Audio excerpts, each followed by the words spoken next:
പെരുന്നാളിന്റെ പിറ്റേന്ന് മിക്ക ആൾക്കാരും കോഴിക്കോട് പോകലുണ്ട്. അപ്പോൾ ഞങ്ങളും പോവാണ്. അങ്ങനെ നമ്മൾ സോണന്റെ വണ്ടിമേലാണ് കോഴിക്കോട് പോണത്. നിലമ്പൂരെത്തിയപ്പോൾ ഞങ്ങൾ ആകെ കുടുങ്ങിയെന്ന് കരുതി. കാരണം എന്താ, ഫുള്ള് ബ്ലോക്കാണ്. പിന്നെ നമ്മളത് ബൈക്കായതുകൊണ്ട് അതിൻ്റെ ഉള്ളിൽ കൂടെ എടുത്ത് എങ്ങനെയൊക്കെ രക്ഷപ്പെട്ട് ഇടവണ്ണെത്തി. ഇടവണ്ണ എന്നപ്പോഴാണ് നമ്മൾ ഈ വണ്ടി കാണുന്നത്. പിന്നെയാണ് നമ്മൾ അലിഫിന്റെ എൻട്രി.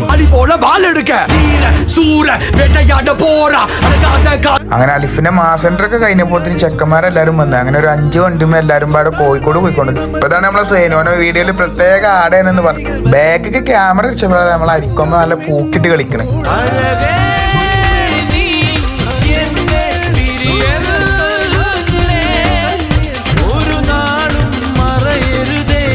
ഫോണിനിടയിലാണ് റീല് വരലായ ഈ സ്ഥലം കണ്ടത്. ഇതിന്റെ പേരറിയുന്നോണ്ട് നിങ്ങൾ കമന്റിൽ രേഖപ്പെടുത്തട്ടോ. പിന്നെ നമ്മൾ നേരെ നല്ല ആംബിയൻസിന്റെ ഒരു ചായക്കടയിൽ കയറി ചായ അടിച്ച് കുറച്ചു നേരം വർത്താനം പറഞ്ഞിരുന്നു. അങ്ങനെ അവിടെ നിന്ന് ഇറങ്ങിയതിന് ശേഷം 1/2 മണിക്കൂർ യാത്ര കഴിഞ്ഞ് നമ്മൾ നേരെ കോഴിക്കോട് എത്തി.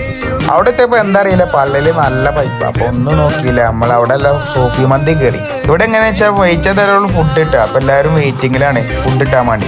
മന്തി അതുകൊണ്ട് എല്ലാവരും മയോണൈസും അതിൻ്റെ ഉള്ളിലുള്ള സലാഡൊക്കെ ആക്കി തിന്നാണ്. പിന്നെ മന്തിയൊക്കെ വന്ന് എല്ലാവരും നല്ല തട്ടടിയാണ്ട് നേരെ പോയത് ബീച്ചിക്കാണ്. ബീച്ചിക്ക് തിരിച്ച് എടുക്ക് നോക്കുമ്പോൾ അതാ ഭയങ്കര ആൾക്കൂട്ടം. നോക്കുമ്പോൾ അവിടെ ഗാനമേള അറിഞ്ഞു കൊടുക്കുക. പിന്നെന്താ പരിപാടി വെച്ചാൽ ബീച്ചിൽ കൂടെ വെറുതെ തേരാപ്പാറ എടുക്കുക. അപ്പോഴാണ് നമ്മളെ ഈ VR ഉണ്ടത്.